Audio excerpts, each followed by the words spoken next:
This is an initiative by the National Association of Black Journalists, the Black Male Media Project. This is the NABJ's second year of doing this.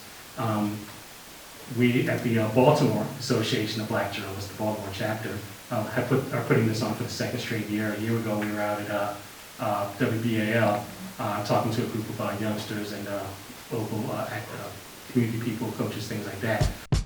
Person of color operating within this society, knowing that sports and politics have always had a symbiotic relationship, is getting the younger generation to understand that Colin Kaepernick is the next step, Eric Reed is the next step.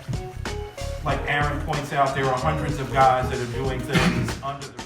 I really enjoyed this event. I think Aaron Maybin's perspective from a former athlete really gave us a different perspective.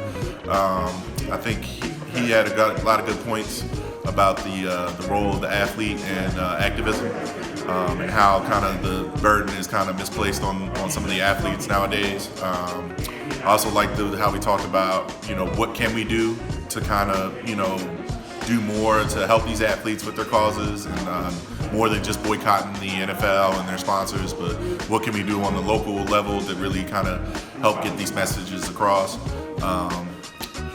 Also, I really like that, we focus more on how to, not the issues themselves, because that's what people already know. It's more of how we get the message across. I think we as journalists have a responsibility to tell the stories that aren't being told, especially as African Americans.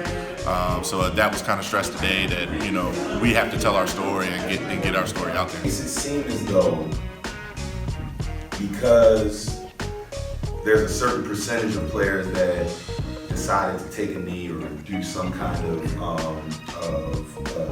formal protest during the national anthem, that actually is a representation of the amount of players that are actually doing activist work in their community. Okay.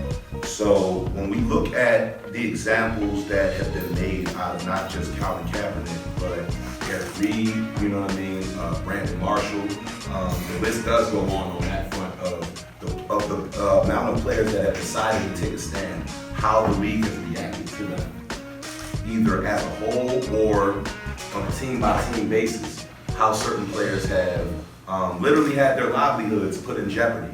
I think that anytime that you can get black journalists together, to talk about issues that not just affect us, but issues that we're going to be covering, and talk about the narrative and how we're actually making sure that we maintain the integrity of it. Anytime you get a chance to do that, it's really important. And anytime that you have a chance to really discuss how activism and in its many forms is changing and going about the process of evolving, it's important to kind of take that temperature every now and again, and in events like this, it provides a space for that to happen.